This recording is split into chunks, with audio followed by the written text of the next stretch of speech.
guys, welcome to Building Badazz. I'd like to take you through my 63 Belair build that has been going on since 2006 that we started this project doing an LS swap to it, and this is my personal pride and joy that we have used as a test mule for everything about building Badazz and go drive it philosophy through the whole thing is building a car that you can go out and drive, enjoy, beat on, have fun, race, throw a camper behind it, take the family across the country, and just have a ball. This is the car that we've been able to do that in. This is my car that I've had for over 14 years or so now. We have been driving this car since 2008. Bought it a couple years before that for a quick flip, something I could just sell really fast. And after driving this car with a mocked up motor, had so much fun driving the family around that we could all fit and be in the car comfortably, I decided to keep the car, and my friend Sammy James drew up some renderings for us that were just phenomenal, awesome gangster badass renderings that I saw those renderings and I'm like, that's what I want to build, and I just want to keep a cool family cruiser and have fun with it, something we can drive across the country and just have a ball in. And this car has undeniably been all of that, plus a bag of chips. It has been so fun, and we have had just an absolute blast with this thing. It started out with just a 350 with a turbo 350 transmission in it, and it was just filthy dirty under the hood. We decided to redo the whole thing there and put gear ride suspension in it and 20-inch wheels on it, because these cars are just super easy to airbag and they look so nice with the wheels tucked up inside the wheel wells. That was the look that I was shooting for, just a cool, comfortable family cruiser. Well, it's kind of taken on a life of its own since then, and the Sharpie signatures are one of the iconic things on this car that has been on this car, and I've had people signing it since 2008. So it's evolved a whole lot since then. Everything on this whole front end has changed. It basically looks fairly stock on the outside with the hood closed, besides the chin spoiler, which we fabricated the chin spoiler and the coolers and stuff for the transmission and oil coolers. We redid this whole upper bumper mount right here. We did the grill, changed that up a little bit. We have some more changes to do down below. We also have some other videos to show how we did that stuff, fabricated that. It'll be coming up on a later date. This is also, it's a twin turbo 5.3 liter LS motor based platform, and it didn't start off that way. It started off from day one as a supercharged LS motor, 5.3 liter. And keep in mind, in 2006 when I started this, the motor was basically brand new. It was a 2004 motor with 1,800 miles on it, and nobody was doing LS swaps at that time. There was nothing available for it whatsoever. Everything under the hood I had to make from scratch completely. All the exhaust is made from scratch. At the time I made all the intercooler piping and the supercharger mount brackets. I made all the alternator brackets, the power steering brackets, the AC compressor brackets are all made from scratch. The exhaust is all made from scratch. It's got now our QA1 four-way adjustable shocks on it as well, and it's got airbags on the front so it lays on the ground when you let the air out of it. It's got a radiator, a AC condenser, an intercooler stack up in the front, and then plus our transmission oil coolers and such as well. We've made all the exhaust for it, all the motor mounts for it, all the power steering. It's got rack and pinion off a Chrysler Concorde that steers out of the center. After struggling with rack and pinions to try to put on this car, it's a very, very difficult task actually with these cars, and I found one that really worked well. So it's had rack and pinion on this since 2008 when we started driving the car, and we kind of smoothed the firewall out, put the motor and everything in here, got it running, and my friend Carl of CJ Tunes is the one who convinced me that I should be building LS turbo stuff. to upgrade this car, and he could make it run, and he was one of the first ones around the country that were actually doing LS tuning. And even the wiring harness for this car was built from a modified factory harness, because none of the aftermarket supported it or anything yet. So it was pretty revolutionary at the time. Now obviously LS motors have really gained popularity, and I think this car was a lot of causes for that, because this car has hurt an awful lot of feelings too, with racing it and going everywhere across the country with it. And we have drag raced it, we've autocross raced it, we went to shows all over the country, and we drive it everywhere. We even pull a camper with it to go racing, and we'll go drag racing and road racing with it, and pull a camper up, pulling bicycles and everything else with it on its way up there, and just whooping butt on tons of people. At that time was just ungodly, and it was unheard of, and it has been just phenomenally bulletproof. That was the whole reason I pulled one of these LS motors apart for the first time, and I just saw so many improvements on it. I literally went up in the attic and took all my stuff down, handed it to my friend Bobby Willard at that time, and he took everything down and said, "What are we doing with all this stuff?" I said, "We're selling all of it. I'm going to do these LS motors from now on and learn everything about them." So that's where this has come into play. Believe it or not, this has been in mock-up form for over 12 years now, because we have such a fun time driving it.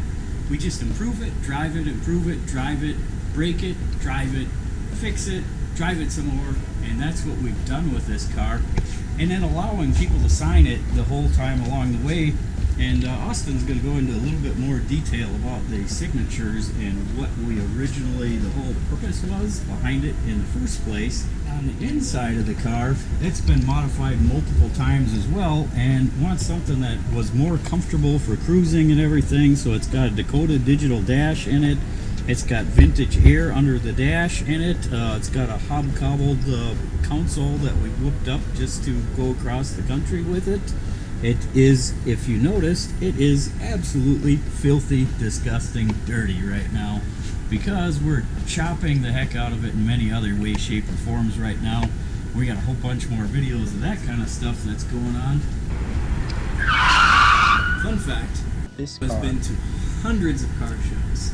So, I'm here to talk to you about all of the signatures. The signatures started because we wanted to make a difference in this car. We wanted it to be unique, but we had no idea how to do it. So we asked everyone to sign the car what they think we should do to this car. Of course, we had signs up saying that, but word doesn't get to everyone, so it's covered in signatures and became iconic for such. And that's the story of the Belair. Now, if you'll excuse me, as Austin has mentioned, that is kind of what their signatures started off as. So we bought this car painted this ugly sin orange yellow flames, and because I do custom airbrushing and painting, everybody that I know thought this car was done, and I did all this work after it was done. So the whole reason why I decided to bring it to the World of Wheels show with all these pristine trailer queens that never ever get driven anywhere, and I've had such a go drive it mentality since I've had this car on the road. I wanted to bring this car to a pristine show and just kind of flip the show upside down on its face. And this is going to be one of the funniest stories you'll know about this car. The very first time that we did the signatures was the World of Wheels show in 2008. And I taped markers all over the car everywhere and said, if this was your car, what would you do to it to make it the coolest car in the world, and to follow the build along at erodscustoms.com. Well, I thought that was a fantastic idea, and I came back the next day after dropping it off thinking this is a great idea. Look at the gigantic crowd around it, and nobody is looking at anybody else's car here but mine. This is fantastic. People are interacting, the crowd dispersed. I looked at the car and noticed it was covered in 3-foot penises, and it turned into the urinal of Bill Sucks You Know What, and for a good time called Da-Da. And yeah, it was absolute catastrophe. All the mirrors I had underneath the car to show all the fabrication that was done underneath it were shattered. all the glass was signed, all the seats were signed, the inside of the door panels were markered up. It was catastrophe, and it was stuck there for the entire show, and I couldn't wash it off whatsoever with anything because nothing would take the Sharpie marker off, and I didn't plan that through whatsoever.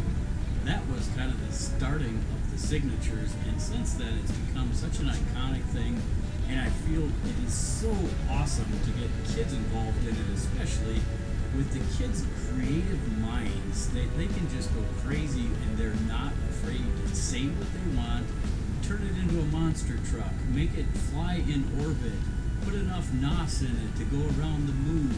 And there's so many cool signatures that are on this card as acquired over time. We're going to take you through a whole bunch of that stuff.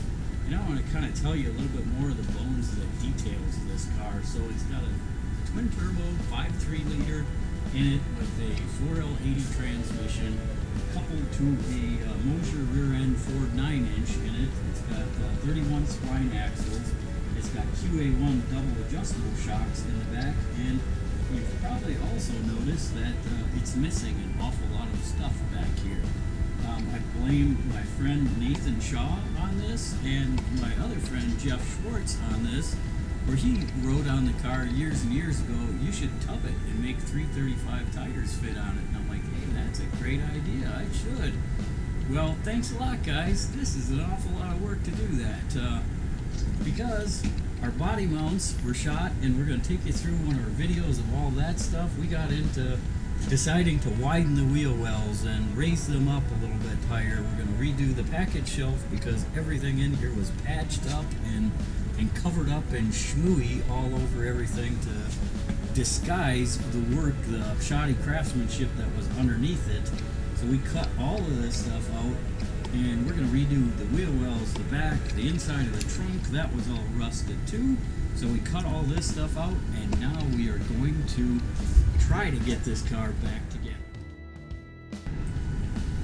So also, this car had air ride in it that we just threw a piece of plywood down here, put 2 air compressors, the tanks, some Chico valves in it that I got from a friend of mine, and we just threw it all in here because it was just going to be mocked up. Well, that system has been in here for over 12 years now, and we've done nothing with it but drive it. So now it's time to do some remodeling on it, revamping, improving, and that's what we've done kind of the whole way along this, is use this as a test mule for all kinds of different tips, techniques, tricks, and upgrades that we've done to the car. And oh my god, you should see how this thing handles compared to what it did when we got it. We also added a perimeter frame to it as well. These cars have an X frame in them, and that X frame is absolutely terrible for handling or any kind of performance applications. And we changed that. We put a perimeter frame into it as well. And then also it has a link bar. It only has 3 link bars. It has 2 on the bottom and 1 on the top. And we're going to change that up. We're going to put another link bar up top here as well right now. We're relocating the panhard bar because of the tubbed wheel wells. We had to change the frame up on the side. And now we're going to have to relocate the panhard bar as well. We'll take you through some of that stuff as we go, but we're also going to be revamping the whole air ride system.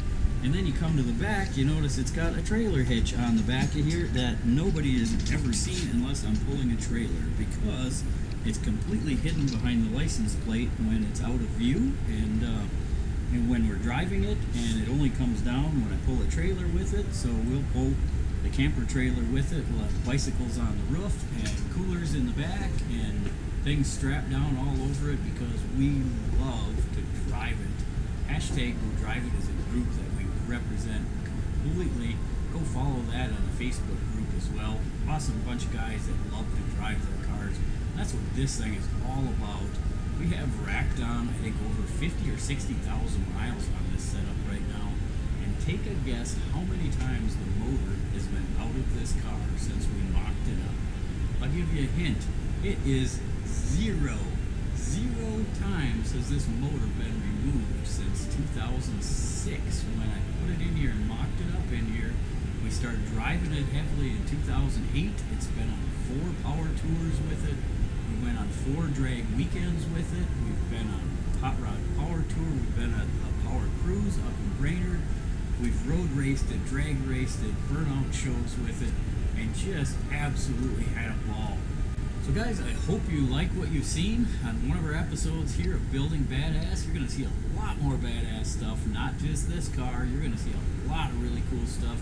When we hit up drag weekend, you won't believe some of the cool badass rides that are going to be on that. I mean, we're talking 8-second street cars that can drive 800 miles. And hopefully we get this thing done for that. And cross your fingers, we need a lot of luck for that. We'd also like to point you to our next video that we're going to put in is we just bought some more equipment for the shop. Yeah, really, we did. So we bought some more equipment and had to rearrange the whole shop and everything to get it out of here, get the other stuff out of here, get the new stuff in here. So don't forget to check that one out coming up next. Like, click, subscribe below, hit that little bell icon, and that'll give you our next video.